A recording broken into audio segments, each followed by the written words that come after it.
Now let's talk about a company that the market thinks has really tough issues that's going to get hard for it to get out of, but maybe the market has overblown its concerns. So Qualcomm has been in the news because even though positive trends have been around smartphones, Qualcomm stock has a weight on it, which is a weight that is in the shape of a giant apple.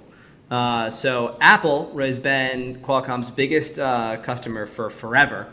Right? They have to pay them licenses for being able to use the technology that Qualcomm has. They buy modems from them to make sure that iPhones work correctly and iPads and Apple Watches and everything else. To the tune of, for a company with $41 billion of revenue, Apple is about $10 billion of it was what it was, if memory serves me correctly in terms of what the number is. So, and Qualcomm has basically said, hey, look, Apple is going to stop buying from us by 2027. By 2027, our Apple revenue is likely to be this. Right, a 25% drop in the stock. And so that, and Joel, a couple other things have really actually sent analysts panicking, right? Well, I think, the issues are, even though people know that, look, if Apple's going to spend $500 billion, which they can't possibly, but if they're going to spend a huge amount of money building plants, they got to make stuff. And what they're saying is we're going to start making the things that we used to buy from our vendors. So we don't have to buy your Snapdragon super Qualcomm, wireless technology kind of thing. We're going to make it ourselves. So, but everybody knows this, right? Everyone knows this. So the thing is, what's happening is that Qualcomm is still selling more, but people are concerned because the smartphone in general market is kind of saturated, right? Everyone already has 2 or 3 or 4 cell phones, and around the world, even the poorest communities, right? It's interesting. I see this in Southeast Asia all the time. People get paid, right? And they spend it on their telecom, then they buy food. I'm not joking, right? It's like I'm going to pay for my phone so I can stay connected to my friends and family because I'm super poor, and then whatever I have left, I'll spend on groceries. That's not exaggeration. So at that point, you'd say, the market's kind of been saturated at this point, and so people are concerned that maybe the smartphone market's saturated. And I think that, in that context, right, because that's the other noise, Joel, and I think that you got a great story about, somebody who we've listened to say thoughtful things about how Wall Street works because he is a well-respected Wall Street analyst who's kind of highlighted some of the other concerns out there, right? So in this space, Tal Liani, who's at Bank of America, who's arguably the true number one analyst covering these stocks and been covering Qualcomm for years. I asked him to come in and speak at one of my MBA programs, live and in person, not virtual. And he actually physically came in. It was wonderful, and he spoke. And of course, the student said at the time, I think he had like a 49% track record of picking stocks, meaning he was dead on 50. Getting his recommendations were right. Yeah, exactly. And he was the first to say, listen, nobody pays me to be a stock picker. Being a stock picker is my client's job, meaning all the investors that pay attention to him. He said, my job is to be the world's number one industry analyst about this company. And, I'm required. He even said I'm required by law, by the SEC, that I have to put a target price and I have to put a buy-sell recommendation. I actually added the comment that of all the analysts I've spoken with when he was presenting in my class, I said, I can't tell you how many analysts wish they didn't have to. They just want to be industry analysts and industry experts. So he's great. He focused on an important question. He was on the last earnings call that Qualcomm did, and he was the cleanup. I think he kind of waited until the last question, and it was a doozy. He said, look, the smartphone market is flat, but you guys are still posting growth. And he said, what's the longevity of this? Like, how long can you keep selling more chips, more Qualcomm chips, when at the same time the smartphone market is flattening out? And he actually specifically said, I think you're getting a lot of growth from China, and how long is that going to possibly last? Right? I mean, really tough questions, and I think that's what's creating the overhang in the stock. With his questions, fantastic. Again, we would never care about Taliani's stock price recommendation or target price or whatever else. Nobody would, and he knows that. He admitted that. He said, but his industry analysis and the questions that he asks are dead on accurate to what you want to hear. And to your point, right, what he's zeroing in on is he's actually basically saying, hey, the Apple story is known out there, but you guys are still posting growth because of China.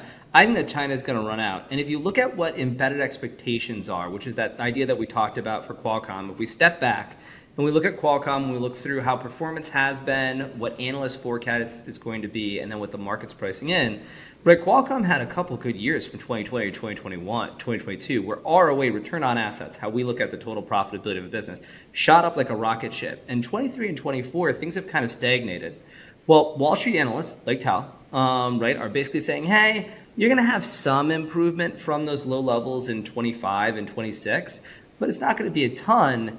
And the really interesting thing, though, is the market, right, is basically saying, we know Apple's coming, though, and we also know what Tal is picking up on, that the China growth could run out.